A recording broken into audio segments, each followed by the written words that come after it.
Sisi lain sejarah Mekah dan Ka'bah. A. Banjir Ka'bah. Bencana alam yang mungkin pernah terjadi di wilayah Mekah adalah banjir. Selain banjir besar di masa Nabi Nuh, terjadi juga beberapa kali di masa Nabi Muhammad sepeninggalnya. Pada masa Khalifah Umar bin Khattab, banjir pernah merusak dinding-dinding Ka'bah. Salah satu banjir yang sempat terdokumentasikan adalah banjir besar pada tahun 1941.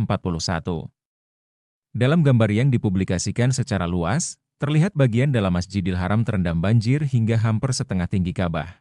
Di beberapa tempat bahkan mencapai leher orang dewasa. Banjir-banjir inilah yang kemudian membuat beberapa tiang masjid yang terbuat dari kayu menjadi lapuk dan rapuh. Kerajaan Saudi terpaksa harus melakukan renovasi beberapa kali untuk mengatasi hal ini. Banjir sering terjadi di Mekah karena letak geografis kota tersebut yang diapit oleh bebukitan. Hal ini menjadikan Mekah berada di dataran rendah yang letaknya seperti mangkuk. Air hujan tidak bisa dengan mudah diserap ke dalam tanah mengisi kondisi alam Timur Tengah yang tandus. Alhasil, banjir bisa berlangsung selama beberapa lama. Ditambah lagi, sistem drainase kala itu tidak sebaik sekarang. B. Serangan tentara gajah. Serangan terhadap Ka'bah yang paling terkenal terjadi pada tahun 571 Masehi, tahun kelahiran Nabi Muhammad. Kala itu, sebanyak 60.000 pasukan gajah yang dipimpin oleh Gubernur Yaman, Abraha, berencana menyerbu Mekah dan menghancurkan Ka'bah. Negara Yaman adalah salah satu negara Kristen besar kala itu. Sebuah gereja besar yang indah didirikan pada pemerintahan Raja Yaman, Habsyah. Gereja tersebut bernama Qulais. Abraha sebagai pembina gereja bersumpah akan memalingkan pemujaan warga Arab dari Ka'bah di Mekah ke gerejanya di Yaman. Alkisah, mendengar hal ini, seorang Arab dari kabilah Bani Fakim bin Adi merasa tersinggung, kemudian dia masuk ke dalam gereja dan membuang hajat di dalamnya. Abraha marah luar biasa dan bersumpah akan meruntuhkan Ka'bah. Berangkatlah dia beserta tentara terkuatnya, menunggang 60.000 ekor gajah. Tidak ada satupun kekuatan kabilah Arab Saudi yang mampu menandingi kekuatan puluhan ribu tentara gajah tersebut. Berdasarkan komando dari kakek Muhammad, Abdul Muthalib, penduduk Mekah mengungsi ke puncak-puncak bukit di sekeliling Ka'bah. Berangkatlah rombongan tentara Abraha menuju Ka'bah, hendak menghancurkan bangunan mulia tersebut. Sejarah menceritakan bahwa tentara gajah terhenti akibat serangan dari ribuan burung ababil. Burung-burung ini membawa 3 butir batu panas di paruh dan kedua kakinya. Dilepaskannya batu-batu tersebut di atas tentara gajah. Batu yang konon berasal dari neraka itu menembus daging para tentara dan gajah-gajah mereka. Inilah sebabnya, tahun penyerangan tentara Abraha ke Mekah dinamakan sebagai Tahun Gajah. Kisah ini juga tertulis jelas pada surat Al-Fil di dalam kitab suci Al-Qur'an. Allah berfirman, Dia mengirimkan kepada mereka burung yang berbondong-bondong, yang melempari mereka dengan batu dari tanah yang terbakar, lalu Dia menjadikan mereka seperti daun-daun yang dimakan, ulat. Al-Fil, 105, 3-4. Keutamaan Mekah dalam sunnah. A. Negeri haram, aman, dan suci. Dari Abdullah bin Zaid bin Hashim bahwasanya Rasulullah Shallallahu Alaihi Wasallam bersabda, sesungguhnya Ibrahim telah mengharamkan kota Mekah dan memohon limpahan kebaikan bagi penduduknya. Dan aku telah mengharamkan kota Madinah sebagaimana Ibrahim mengharamkan kota Mekah. Dan aku mendoakan keberkahan bagi Syah dan Mat Madinah, sebagaimana Ibrahim mendoakannya untuk penduduk Mekah. Hal itu sebagai bukti atas terkabulnya doa Nabi Ibrahim, Ya Rabb kami, sesungguhnya aku telah menempatkan sebagian keturunanku di lembah yang tidak mempunyai tanam-tanaman di dekat rumahmu, Baitullah, yang dihormati, wahai Rabb kami yang demikian itu, agar mereka mendirikan sholat.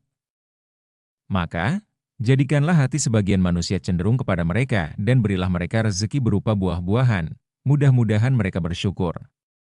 Ibrahim, 14:37. Dan, ingatlah, ketika Ibrahim berdoa, Ya Rabbi, jadikanlah negeri ini negeri yang aman sentosa, dan berikanlah rezeki berupa buah-buahan kepada sebagian di antara penduduknya yang beriman kepada Allah dan hari kiamat. Allah berfirman, dan kepada orang yang kafir pun aku beri kesenangan sementara, kemudian aku paksa ia menjalani siksaan neraka dan itulah seburuk-buruk tempat kembali. Al-Baqarah 2:126. Dan apakah kami tidak meneguhkan kedudukan mereka di daerah haram? yang aman. Yang didatangkan ke tempat itu buah-buahan sebagai rezeki bagimu dari sisi kami? Al-Kashash 28. 57. B. Masjidil Haram adalah masjid tertua di muka bumi. Abu Dzar Al-Ghifari bertanya, "Wahai Rasulullah Shallallahu Alaihi Wasallam, masjid apakah yang pertama kali dibangun di muka bumi?" Masjidil Haram, jawab beliau. Lantas masjid apa? Masjidil Aqsa, jawab beliau. Berapa lama jarak pembangunan kedua masjid itu? Rasulullah Shallallahu Alaihi Wasallam menjawab, 40 tahun. Kapan saja engkau mendapati waktu sholat, bersegeralah untuk sholat karena tempatmu berdoa adalah tempat yang diperkenankan untuk sholat. C. Masjidil Haram adalah kiblat kaum muslimin hingga akhir zaman. Dari Bara bin Azib, ia berkata, kami sholat bersama Nabi menghadap Baitul Maqdis selama 16 bulan, sampai akhirnya turun ayat ke-144 dalam surat Al-Baqarah dan di mana saja kalian beradab-hadapkanlah wajah kalian ke arahnya, Masjidil Haram. Ayat ini turun setelah Nabi Shallallahu Alaihi Wasallam selesai sholat. Ketika itu seorang sahabat Ansyar yang telah sholat bersama Nabi, berjalan-jalan dan melewati segolongan kaum Ansyar yang tengah sholat. Sahabat itu memberitahukan kepada mereka tentang perubahan arah kiblat, maka mereka yang sholat segera berbalik menghadap ke arah Masjidil Haram. D. Anjuran mengunjungi Masjidil Haram untuk ibadah. Dari Abu Hurairah, dari Nabi beliau bersabda, tidak dianjurkan untuk melakukan perjalanan jauh ke masjid-masjid tertentu dengan niatan ibadah kecuali kepada 3 masjid, Masjidil Haram, Masjid Rasul, Masjid Nabawi, dan Masjidil Aqsa. Keutamaan sholat di Masjid Mekah. Dari Abdullah bin Zubairiyah berkata, Rasulullah Shallallahu Alaihi Wasallam bersabda, pahala sholat di masjidku ini lebih utama 1000 kali lipat dari pahala sholat di masjid yang lain, kecuali di Masjidil Haram. Sedangkan pahala sholat di Masjidil Haram lebih utama dari pahala 100 sholat di masjidku ini. F. Mekah sebagai tempat pelaksanaan haji dan umrah. Dari Abu Hurairah ia berkata, saya mendengar Nabi Shallallahu Alaihi Wasallam bersabda, barang siapa melaksanakan haji hanya untuk mencari ridho Allah, tidak melakukan tindakan yang jorok, dan tidak pula melakukan perbuatan fasik, maka ia kembali ke rumahnya, seperti hari ia dilahirkan oleh ibunya. G. Keberkahan Mekah. Dari Ibnu Umar bahwasanya Rasulullah Shallallahu Alaihi Wasallam bersabda, ya Allah, berkahilah untuk kami kota Mekah, berkahilah untuk kami kota Madinah, berkahilah untuk kami Syam, berkahilah untuk kami Sa, ukuran 4 kali cakupan 2 telapak tangan dewasa, berkahilah untuk kami Mad, ukuran sekali cakupan 2 telapak tangan orang dewasa. H. Ancaman bagi pelaku dan pelindung kejahatan di Mekah. Dari Abdullah ibnu Abbas bahwasanya Nabi Shallallahu Alaihi Wasallam telah bersabda, orang yang paling dibenci oleh Allah adalah 3 golongan, orang yang berbuat kemungkaran, dosa besar, di tanah haram, Mekah dan Madinah, orang yang mencari-cari sunnah, jalan hidup, adat, budaya, aturan kehidupan, jahiliyah dalam Islam, dan orang yang menuntut darah orang lain tanpa mempunyai alasan yang benar untuk ia tumpahkan, bunuh. I. Tempat bertahannya iman di akhir zaman. Dari Ibnu Umar bahwasanya Nabi bersabda, sesungguhnya Islam bermula dalam keadaan asing, dan kelak ia akan kembali asing sebagaimana dahulu ia bermula dalam keadaan asing, dan sesungguhnya Islam akan kembali ke sarangnya di antara 2 masjid, Masjidil Haram di Mekah dan Masjid Nabawi di Madinah, sebagaimana seekor ular akan kembali ke lubang sarangnya. J. Selamat dari fitnah Dajjal. Rasulullah Shallallahu Alaihi Wasallam telah bersabda, aku peringatkan kalian tentang Dajjal, aku peringatkan kalian tentang Dajjal, aku peringatkan kalian tentang Dajjal. Sesungguhnya tiada seorang nabi pun melainkan telah memperingatkan umatnya akan fitnah Dajjal, dan sesungguhnya ia akan muncul pada masa kalian.